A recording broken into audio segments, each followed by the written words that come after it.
ಕನ್ನಡ ತಾಯಿಗೆ ನೀ ಕೈಯ ಮುಗಿ.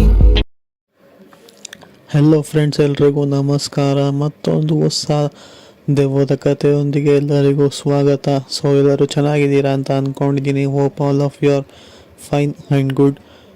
ಕಥೆನ ಪೂರ್ತಿಯಾಗಿ ಕೇಳಿ, ಆಮೇಲೆ ನಿಮ್ಮ ಅನಿಸಿಕೆ ತಿಳಿಸಿ. ಇಷ್ಟ ಆದರೆ ಕಥೆ ನಮ್ಮ ಚಾನಲ್ನ ಸಬ್ಸ್ಕ್ರೈಬ್ ಮಾಡ್ಕೊಳ್ಳಿ. ಆಮೇಲೆ ಈ ಒಂದು ವಿಡಿಯೋಗೆ ಲೈಕ್ ಮಾಡಿ, ಹಾಗೆ ಕಾಮೆಂಟ್ ಮಾಡಿ, ಹಾಗೆ ಶೇರ್ ಕೂಡ ಮಾಡಿ. ಈಗ ಕತೆ ಕೇಳಿ. ಈ ಒಂದು ಕತೆ ಆ್ಯಕ್ಚುಲಿ ಆಗಿರೋದು ಬಂದ್ಬಿಟ್ಟು ಮಂಗಳೂರಲ್ಲಿ. ಸೊ ಮಂಗಳೂರಲ್ಲಿ ಆಗಿರುವಂತಹ ಒಂದು ಕಥೆನ ನನಗೆ ತಿಳಿಸ್ಕೊಟ್ಟಿರೋಂತಹ ಒಂದು ಹೆಸರು ಬಂದ್ಬಿಟ್ಟು ಸುಶೀಲಾ ಅಂತ ಹೇಳಿ. ಸೊ ಇವರು ಕೂಡ ಮೂಲತಃ ಮಂಗಳೂರಿನವರೇ. ಸೊ ಇವರ ಮನೆಯಲ್ಲಿ ಆದಂತಹ, ಅಂದರೆ ಇವ್ರ ಮನೆ ಅಂತ ಅಲ್ಲ, ಸೊ ಇವರ ಮನೆ ಹತ್ರನೇ ಆಗಿರುವಂತಹ ಸ್ವಲ್ಪ ಘಟನೆಗಳನ್ನ ಅವ್ರು ನಮಗೆ ತಿಳಿಸಿರುವಂಥದ್ದು. ಸೊ ಅವ್ರು ನಮಗೆ ಯಾವ ಥರ ತಿಳಿಸ್ಕೊಟ್ಟಿದ್ದಾರೋ ನಾನು ಕೂಡ ನಿಮಗೆ ಅದೇ ರೀತಿ ತಿಳಿಸ್ತಾ ಹೋಗ್ತೀನಿ. ನೀವು ಕೂಡ ಪೂರ್ತಿಯಾಗಿ ಕೇಳಿ ಕಥೆನ. ಸೊ ಅದಾದಮೇಲೆ ನಿಮ್ಮ ಅನಿಸಿಕೆನ ಕಾಮೆಂಟ್ ಮಾಡ್ಬೋದು. ಸೊ ಇವರು ಮೂಲತಃ ಮಂಗಳೂರಿನವರಾಗಿರೋದ್ರಿಂದ ಇವ್ರ ಹೆಸರು ಬಂದ್ಬಿಟ್ಟು ಸುಶೀಲಾ ಅಂತ ಹೇಳ್ದಂಗೆ. ಇವರು ಮೂಲತಃ ಮಂಗಳೂರಿನ ಸಿಂಗೇನಹಳ್ಳಿಯಲ್ಲಿ ವಾಸವಾಗಿರುವಂಥದ್ದು. ಅಂದರೆ ಇವರಿರುವಂತಹ ಊರು ಬಂದ್ಬಿಟ್ಟು ಮಂಗಳೂರಿನ ಆಸ್ಪಾಸಲ್ಲಿ ಬರೋದ್ರಿಂದ ಸ್ವಲ್ಪ ಮಂಗಳೂರಿಗೆ ಸೇರಿಕೊಳ್ಳೋ ಅಂಥದ್ದು, ಆದ ಕಾರಣ ಮಂಗಳೂರಿನವರು ಅಂತ ಹೇಳಿರುವಂಥದ್ದು. ಸೊ ಇವರು ಇರುವಂತಹ ಜಾಗ ಅಂದರೆ ಆ ಒಂದು ಊರು ಏನಿದೆಯಲ್ಲ, ಅದು ಒಂದು ಸ್ವಲ್ಪ ದಕ್ಷಿಣ ಕನ್ನಡಕ್ಕೂ ಸೇರಿಕೊಳ್ಳುತ್ತೆ, ಮಂಗಳೂರು ಕೂಡ ಸೇರಿಕೊಳ್ಳುತ್ತೆ. ಜಾಸ್ತಿ ಮಂಗಳೂರಿಗೆ ಸೇರುವಂಥದ್ದು, ಬಿಕಾಸ್ ಮಂಗಳೂರಿಗೆ ಸ್ವಲ್ಪ ಹತ್ರ ಅಂತಲೇ ಹೇಳ್ಬೋದು. ಆ ಒಂದು ಊರು ಏನಿದೆಯಲ್ಲ, ತುಂಬಾ ಒಂದು ಸ್ವಲ್ಪ ಒಂದು 2-3 ಬೀದಿ ಇರ್ಬೋದೇನೋ ಅಷ್ಟೇ. ಆ ಒಂದು 2-3 ಬೀದಿಗಳಲ್ಲೇ ಸರಿಸುಮಾರು ಒಂದು 10-15 ಮನೆಗಳಿರ್ಬೋದೇನೋ ಅಷ್ಟೇ ಜನಪ್ರದೇಶ ಇರುವಂತಹ ಒಂದು ಊರು. ಈ ಒಂದು ಊರಲ್ಲಿ ಅದೇ ಒಂದು ಇರುವಂಥದ್ದು ಕೆಲವಂತಹ ಒಂದು ಘಟನೆಗಳನ್ನ ನೋಡಿದ್ರೆ ಅಂತಂದರೆ ತುಂಬಾ ವಿಚಿತ್ರ ಅನಿಸುತ್ತೆ. ಕೆಲವೊಂದು ಮನೆಗಳಷ್ಟೇ ಇರುವಂಥದ್ದು, ಅಲ್ಲಿ ಕೂಡ ಇಂಥ ಘಟನೆಗಳು ನಡೆಯುತ್ತಾ ಅಂತ ಹೇಳಿ ತುಂಬಾ ಆಶ್ಚರ್ಯ ಆಗೋದಂತೂ ಸತ್ಯ. ಬಟ್ ಅವರು ಕಥೆನ ತಿಳಿಸ್ಕೊಂಡ್ರೆ ಘಟನೆಗಳನ್ನ ಹೇಳಿದ್ದಾರೆ, ನಾನು ನಿಮಗೆ ತಿಳಿಸ್ಕೊಡ್ತೀನಿ ಅಷ್ಟೇ.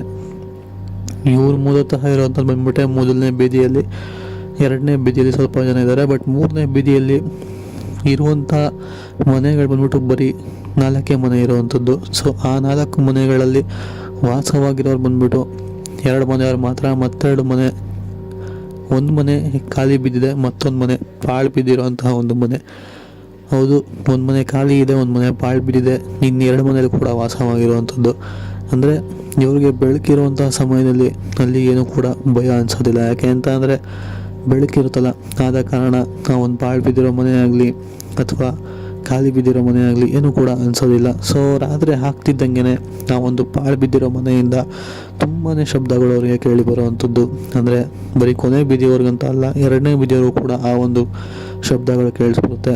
ಯಾರೋ ಜೋರಾಗಿ ಹೇಳ್ತಿರೋ ಥರ, ಏನೇನೋ ಕಿರುಚ್ತಿರೋ ಥರ ಎಲ್ಲ ಸೌಂಡ್ ಬರುತ್ತೆ. ಸೊ ಇದನ್ನೆಲ್ಲ ಗಮನಿಸಿದಂತಹ ಅವರು ಕೊನೆ ಬೀದಿಯಲ್ಲಿ ಇರುವಂಥವ್ರು, ಇದೇನು ಗುರು ಪಾಳು ಬಿದ್ದಿರೋ ಮನೆಯಲ್ಲಿ ಈ ಥರ ಎಲ್ಲ ಸೌಂಡ್ ಬರ್ತಿದೆಯಲ್ಲ, ಇಲ್ಲಿ ಅವರು ಕಡೆಯವರು ಅಂದರೆ ಆ ಒಂದು ಪಾಳು ಬಿದ್ದಿರೋ ಮನೆ ಕಡೆಯವರು ಯಾರಾದರೂ ಬಂದು ಪೂಜೆನೋ ಏನಾದರೂ ಮಾಡಿಸ್ಬಿಟ್ಟು ಹೋಗ್ಬೇಕಲ್ವ ಅಂತ ಹೇಳಿ ಅವರು ಕೂಡ ಮಾತಾಡಿಕೊಂಡು, ಅಂದರೆ ಅವ್ರಿಗೆ ಅಡ್ಜಸ್ಟ್ ಆಗೋಗಿರುತ್ತೆ.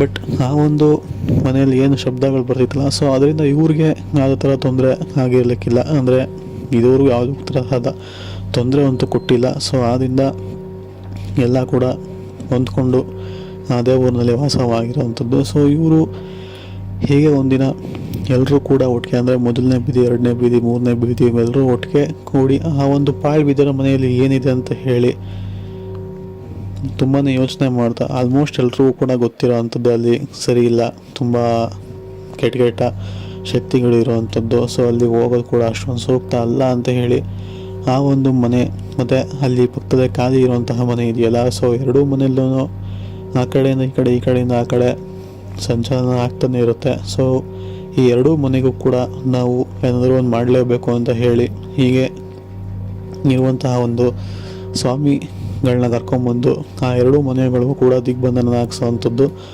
ಸೊ ಹಾಕ್ಸಾದ್ಮೇಲೆ ಒಂದು ಸ್ವಲ್ಪ ದಿನ ಅವ್ರಿಗೇನು ಕೂಡ ಶಬ್ದ ಕೇಳೋದಾಗಲಿ, ಆರ್ತನೋದಾಗಲಿ, ಏನೋ ಓಡಾಡ್ದಂಗಾಗಲಿ ಏನೂ ಕೂಡ ಅನಿಸೋದಿಲ್ಲ. ಎಲ್ಲ ಕೂಡ ಓಕೆ, ಎಲ್ಲ ಸರಿ ಹೋಯ್ತು, ಈಗ ನಾರ್ಮಲ್ ಅಂತ ಹೇಳಿ ಎಲ್ಲರೂ ಕೂಡ ಸುಮ್ಮನೆ ಆಗ್ತಾರೆ. ಸೊ ಇದಾದಮೇಲೆ ಅದೇ ಒಂದು ಊರಿನಲ್ಲಿ ಯಾರೋ ಗೊತ್ತಿಲ್ಲದೇ ಆ ಒಂದು ಬಂಧನ ಇರುತ್ತಲ್ಲ, ಸೊ ಅದನ್ನ ಎಲ್ಲನೂ ಕೂಡ ಒಂಥರ ಏನಂತೀರ ಕುಡ್ದಿರೋ ಜ್ಞಾನದಲ್ಲಿ ಎಲ್ಲನೂ ಕೂಡ ಕಟ್ ಮಾಡಿಬಿಡಿ ಎಲ್ಲ ಕಿತ್ತಾಕ್ತಾರೆ. ಸೊ ಕುಡ್ದಿರೋದ್ರಿಂದ ಎಲ್ಲ ಕಿತ್ತಾಕಿ ಕೊನೆಯಲ್ಲಿ ಆ ಒಂದು ಖಾಲಿ ಮನೆ ಇದೆಯಲ್ಲ, ಸೊ ಆ ಒಂದು ಖಾಲಿ ಮನೆ ಜಗಲಿ ಮೇಲೆ ಹೋಗಿ ಮಲಗಿರ್ತಾರೆ. ಸೊ ಬೆಳಗ್ಗೆ ಆಗುತ್ತೆ, ಎಲ್ಲರೂ ಕೂಡ ಎದ್ದೇಳ್ತಾರೆ. ಬಂದು ನೋಡಿದಾಗ ಆ ಒಂದು ಕುಡಿದು ಬಿದ್ದಿರೋಂತಹ ವ್ಯಕ್ತಿ ಏನಿದಾನಲ್ಲ ಅವನು ಆ ಊರಿನವನೇ ಅಲ್ಲ. ಅಂದರೆ ಈ ಒಂದು ಊರಿದೆಯಲ್ಲ ಚಿಕ್ಕ ಊರು, ಮೂರು ಬೀದಿ, ಆ ಮೂರು ಬೀದಿನ ಆ ಒಂದು ವ್ಯಕ್ತಿ ಸೇರಿರೋನೇ ಅಲ್ಲ.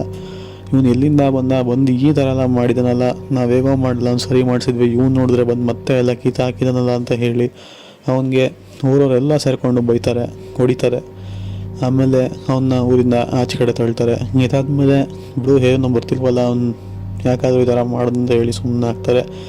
ಅವನು ಯಾವಾಗ ಕಿತ್ತಾಕಿದ್ನಲ್ಲ, ಸೊ ಅದು ನೆಕ್ಸ್ಟ್ ಡೇಯಿಂದನೇ ಅಲ್ಲಿ ಆ ಒಂದು ಮನೆ ಮಾತ್ರ ಶಬ್ದ ಕೇಳಿಸಿರುವಂಥದ್ದು. ಆ ಒಂದು ಖಾಲಿ ಮನೆಗೆ ಹೋದಂಗೆ ಮತ್ತು ಆ ಒಂದು ಪಾಳು ಬಿದ್ದಿರೋ ಮನೆಗೆ ಓಡಾಡೋದಂಗೆ ಮಾತ್ರ ಶಬ್ದ ಕೇಳಿಸ್ಬೋದಿತ್ತು.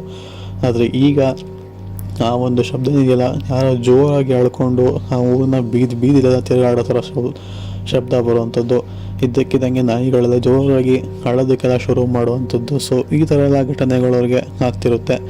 ಸೊ ಇವ್ರು ನೋಡೋಂಥ ಪ್ರಕಾರ ಏನಕ್ಕೆ ಈ ಥರ ಒಂದು ನಾಯಿ ಜೋರಾಗಿ ಅಳ್ತಿದೆಯಲ್ಲ ಅಂತ ಹೇಳಿ ಅವರ ಮನೆಯ ಕಿಟಕಿ ಏನಿದೆಯಲ್ಲ, ಸೊ ಆ ಒಂದು ಕಿಟಕಿ ಆ ಕಡೆ ಹಳ್ಳಿ ಕಡೆ ಕಿಟಕಿ ಅಂದರೆ ಆಲ್ಮೋಸ್ಟ್ ಗೊತ್ತೇ ಇರುತ್ತೆ, ಬರೀ 2 ಕಂಬಿನ ಹಾಕಿ ಬಾಗಿಲು ಮುಚ್ಚಿರೋವಂಥದ್ದು ಅಷ್ಟೇ. ಸೊ ಅದನ್ನ ಹೆಂಗಿದ್ರು ಒಂದು ತೆಕ್ಕೊಂಡೇ ಮಲ್ಕೊಂಡಿರೋವಂಥದ್ದು, ಗಾಳಿ ಆಡಲಿ ಅಂತ ಹೇಳಿ ತೆಗೆದುಬಿಟ್ಟೆ ಮಲಗಿರ್ತಾರೆ. ಆದ ಕಾರಣ ಇವರು ತೆಗ್ದಿರ್ತಾರಲ್ಲ, ಸೊ ಆ ಒಂದು ಸಮಯದಲ್ಲಿ ಜೋರಾಗಿ ನಾಯಿಗಳು ಬೇರೆ ಹೇಳ್ತಿತ್ತಲ್ಲ, ಸೊ ಏನು ಈ ಥರ ಶಬ್ದ ಆಗ್ತಿದೆಯಲ್ಲ ಅಂತ ಹೇಳಿ ಇವರು ಮತ್ತು ಇವರ ತಂದೆ ಇಬ್ಬರು ಕೂಡ ಎದ್ದು, ಅಂದರೆ ಆಚೆ ಹೋಗೋದಿಲ್ಲ, ಸೊ ಆ ಒಂದು ಕಿಟಕಿಯಿಂದನೇ ಬಗ್ದು ನೋಡಿದಾಗ ಅವರಿಗೆ ಕಾಣಿಸೋವಂಥದ್ದು ಯಾವುದೋ ಒಂದು ಬಿಳಿಯ ಬಟ್ಟೆ ಹಾಕಿರುವಂತಹ ಒಂದು ವಿಚಿತ್ರ ಗಾಳಿ ಅಂತಲೇ ಹೇಳ್ಬೋದು. ಕೂದಲು ಕರೆಕ್ಟಾಗಿಲ್ಲ, ಕೈ ಕೂಡ ಏನೂ ಇಲ್ಲ, ಬರೀ ಬಟ್ಟೆ ಮಾತ್ರ ಗಾಳಿಯಲ್ಲಿ ತೇಲ್ತಿರೋ ಥರ ಅವ್ರಿಗೆ ಕಾಣಿಸ್ಬರುತ್ತೆ. ಸೊ ಅದು ಹಿಂಗಿದೆ ಅಂತ ಅಂದರೆ ಇವಾಗ ನೋಡೋಕ್ಕೂ ಕೂಡ ವಿಚಿತ್ರ ಅನಿಸುತ್ತೆ, ಒಂಥರ ಭಯ ಕೂಡ ಆಗುವಂಥದ್ದು. ಬೆಂಕಿಯಲ್ಲಿ ಆ ಒಂದು ಬಟ್ಟೆ ಇದೆಯೇನೋ ಅನ್ನೋ ಥರ ಕಾಣಿಸ್ಕೊಳ್ಳುತ್ತಂತೆ. ಸೊ ಅದಾದಮೇಲೆ ಆ ಒಂದು ಬೀದಿಯಿಂದ ಎಷ್ಟು ಜೋರಾಗಿ ಸೌಂಡ್ ಬರುತ್ತೆ, ಎಷ್ಟು ಜೋರಾಗಿ ಓಡೋಗುತ್ತೆ ಅಂತ ಹೇಳಿದ್ರೆ ಇವರು ಆ ಒಂದು ಓಡೋಗೋದನ್ನ ನೋಡ್ತಾನೆ ಇರ್ತಾರೆ. ಬಟ್ ಅವ್ರ ಕಣ್ಣು ಕಾಣದಿರೋ ಥರ ಹೋಗ್ಬಿಡುತ್ತೆ. ಆ ಒಂದು ಬಿಳಿ ಬಟ್ಟೆಯಲ್ಲಿ ಬೆಂಕಿ ಆ ಥರ ಕಾಣಿಸ್ಕೊಂಡಿರೋವಂಥದ್ದು ಇವರು ಮತ್ತು ಇವರ ತಂದೆಗೆ. ಸೊ ಅದಾದಮೇಲೆ ಆ ಒಂದು ನಾಯಿ ಬೊಗಳ್ತಿದ್ದಲ್ಲ, ಸೊ ಆ ಒಂದು ನಾಯಿನ ಮುಟ್ಟಕ್ಕೂ ಕೂಡ ಅವರಿಗೆ ಧೈರ್ಯ ಇರೋದಿಲ್ಲ. ಸೊ ಅಷ್ಟು ಆ ಲೆವೆಲ್ಗೆ ಭಯ ಪಟ್ಕೊಂಡು ಇರೋವಂಥದ್ದು. ಅದಾದಮೇಲೆ ಇವರು ಆ ಒಂದು ಊರನ್ನೇ ಬಿಟ್ಟು ಬೇರೆಯವ್ರಿಗೆ ಶಿಫ್ಟ್ ಆಗಿರೋವಂಥದ್ದು. ಸೊ ಈಗ ಆ ಒಂದು ಊರಲ್ಲಿ ಯಾರು ಕೂಡ ವಾಸ ಇಲ್ಲ ಅಂತ ಹೇಳಿರೋವಂಥದ್ದು. ಸೊ ಇದು ಅವರು ನಮಗೆ ತಿಳಿಸ್ಕೊಟ್ಟಿರೋಂತಹ ಕತೆ ಇಷ್ಟ ಆಗಿದೆ ಅಂತ ಅಂದ್ಕೊಂಡಿದ್ದೀನಿ. ಸೊ ಸಿಗೋಣ ಮತ್ತೊಂದು ವಿಡಿಯೋದಲ್ಲಿ. Until then take care, goodbye friends.